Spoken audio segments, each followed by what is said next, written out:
Hello అండి అందరికీ welcome to my channel Akhilasri. ఈరోజు నేను మీకు సింపుల్ అండ్ టేస్టీ ఆలు పరాటా ఎలా చేసుకోవాలో చూపించబోతున్నానండి. ఫస్ట్ టైం చేసే వాళ్ళు కూడా పర్ఫెక్ట్గా వస్తుంది ఇలా చేసినట్టయితే. సో వీడియోని స్కిప్ చేయకుండా ఎండ్ వరకు చూసేయండి దానికోసం.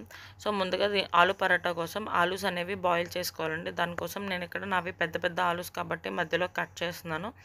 లేదు చిన్న చిన్న ఆలూస్ అయితే ఘాట్లు పెట్టుకుంటే సరిపోతుందండి. సో తగినంత వాటర్ అనేది పోసుకొని 3 to 4 విజిల్స్ అనేది తీసుకోండి. ఇక్కడ అవి చల్లారేలోపు మనం చపాతీ పిండి అనేదాన్ని కలిపేసుకుందామండి. సో ముందుగా దానికోసం మనకి కావాల్సినంత చపాతీ పిండిని తీసుకొని అందులో రుచికి సరిపడా ఉప్పు, కొంచెం నెయ్యి వేసుకుంటే టేస్ట్ అనేది చాలా బాగుంటుందండి. రెండు కలుపుకొని సో మొత్తం అంతా బాగా మిక్స్ అయిన తర్వాత తగినంత వాటర్ అనేది పోసుకొని సాఫ్ట్ డౌలా చేసుకోవాలండి. బాగా మెదాయించండి. 5 to 10 minutes నీట్ చేస్తే చపాతీ అనేది సూపర్ సాఫ్ట్గా వస్తుంది. పరాటా టేస్ట్ కూడా బాగుంటుంది. సో మదాయించుకున్న తర్వాత ఒక 1/2 hour వరకు దాన్ని మూత పెట్టేసి అలా సెటిల్ డౌన్ చేసేయండి. నెక్స్ట్ ఇప్పుడు మనం స్టఫింగ్ కోసం ముందుగా ఉడికించిన ఆలూస్ని తీసుకుందాము. సో ముందుగా తీసుకున్న ఆలూస్ని వాటర్ అనేది వెంటనే డ్రైన్ ఆఫ్ చేసేయాలండి వేడిగా ఉన్నప్పుడే. సో ఇంకా ఎక్కువ మగ్గకుండా సో డ్రైన్ ఆఫ్ చేసి పీల్ ఆఫ్ చేసేయండి. తొక్కలన్నింటినీ పీల్ ఆఫ్ చేసుకున్న తర్వాత ఎక్సెస్ వాటర్ అనేది ఉన్నట్టయితే ఇంకా కూడా సో మనం అప్పుడు ఫ్యాన్ కింద మొత్తాన్ని ఆరబెట్టండి. లేదు ఒక చిన్న క్లాత్ కానీ ఏదైనా కరెక్ట్గా వాటర్ సరిపోయి అనుకుంటే మాత్రం పక్కకు తీసేసుకొని అందులో మసాలా వేసేసుకొని మనం రెడీ చేసేసుకుందాం మిక్స్ని. సో ఆలూస్ అనేవి పొట్టు తీసేసుకున్న తర్వాత ఇప్పుడు 1 టేబుల్ స్పూన్ దాకా ఉప్పు, 1 టేబుల్ స్పూన్ కారం, 1/2 table spoon garam masala, 1/2 table spoon జీలకర్ర పొడి, 1 టేబుల్ స్పూన్ ధనియాల పొడి. నెక్స్ట్ ఇక్కడే మీరు ఆమ్చూర్ పౌడర్ కూడా ఉంటే యాడ్ చేసుకోండి, నా దగ్గర లేదు. సో అలాగే ఒక 1/2 టేబుల్ స్పూన్ దాకా చాట్ మసాలా అనేది వేసుకుంటే టేస్ట్ అనేది చాలా బాగుంటుందండి. ట్యాంగినెస్ మీరు వద్దు అనుకుంటే స్కిప్ చేసుకోవచ్చు మీరు దాన్ని. ఆమ్చూర్ పౌడర్ ప్లేస్లో నేను ఇక్కడ 1/2 చెక్క నిమ్మరసాన్ని అనేది పిండుతున్నానండి. నెక్స్ట్ ఇప్పుడు ఇందులోనే ఒక 1/2 కప్ దాకా ఆనియన్, 1/2 కప్ కొత్తిమీర, 4 to 5 క్లోవ్స్ గార్లిక్ వేసుకోండి.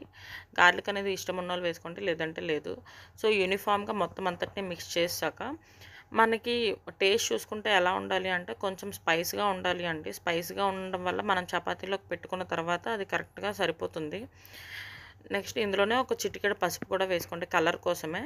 సో అంతేనండి, మిక్స్ అనేది రెడీ అయిపోతుంది. సో నెక్స్ట్ ఇప్పుడు డౌన్ని చపాతీస్గా ప్రిపేర్ చేసుకోవాలి. మనం ఇందాకే మిక్స్ చేసుకున్న డౌన్ని మళ్ళీ ఒకసారి బాగా మెదాయించుకొని కొంచెం చపాతీల కన్నా కొంచెం పెద్ద బాల్సే తీసుకోవాలండి. పెద్ద బాల్స్గా తీసుకొని వీటిని మనం మీకు ఒకవేళ చేత అవుతుంది అంటే కుడకలాగా ఫామ్ చేసుకోవాలండి. కుడకలా ఫామ్ చేసుకొని మనం ముందుగా మిక్స్ చేసుకున్న మిక్స్ని ఇందులో కలుపుకొని ఒకవైపు బొటన్ వేలుతో ప్రెస్ చేస్తూ ఇంకో వైపుని క్లోజ్ చేస్తూ ఉండి బాల్స్ లాగా ప్రిపేర్ చేసుకోవాలి. వీడియోలో చూపిస్తున్న విధంగా కుడక అనేది ఫామ్ అవుతుందండి. కుడకలా ప్రిపేర్ చేసుకుంటే స్టఫింగ్ అనేది పెట్టుకున్న తర్వాత సీలింగ్ అనేది కొంచెం జాగ్రత్తగా చేసుకోవాలండి. లేదు అంటే స్టఫింగ్ అంతా బయటకు వచ్చేస్తుంది. అంతే. ఇలా నీట్గా అంతటినీ రెడీ చేసుకున్న తర్వాత ఒక ఫామ్ ఇదండి. లేదు ఇంకా సింపుల్ ఫామ్లో చేసుకోవాలి అనుకుంటే మాత్రం మనం ఒక పెద్ద డౌన్ని తీసుకొని దాన్ని చపాతీ కర్ర ఉంటుంది కదండి దాంతో స్ప్రెడ్ చేసుకుంటూ ఒక చిన్న చపాతీలా ఫామ్ చేసుకొని అందులో మన ఆలూ మిక్స్ అనేది పెట్టుకోండి. నాకు ఇక్కడ ఆలూ మిక్స్ ఎక్కువ ఉంటే ఇష్టం పరాటాలోకి. సో నేను అందుకే కొంచెం ఎక్కువ పెడుతున్నాను. మీరు మీకు టేస్ట్కి సరిపేటట్టు అడ్జస్ట్ చేసుకొని కొంచెం పెట్టుకొని రెండో వైపు నుంచి మొత్తం అంతా సీల్ చేసుకుంటూ ఎక్సెస్గా ఏమైనా పిండి వస్తే దాన్ని తీసేసి దీన్ని కూడా బాల్లా చేసుకోండి. చేసుకొని అన్నీ పక్కన పెట్టుకున్న తర్వాత ఒక్కొక్కటి చేసుకొని పక్కకు పెట్టుకోండి. పక్కకు పెట్టుకున్న తర్వాత చపాతీ కర్రతో మెల్లగా మొత్తం అంతటిని స్ప్రెడ్ చేసుకోండి చపాతీలాగా.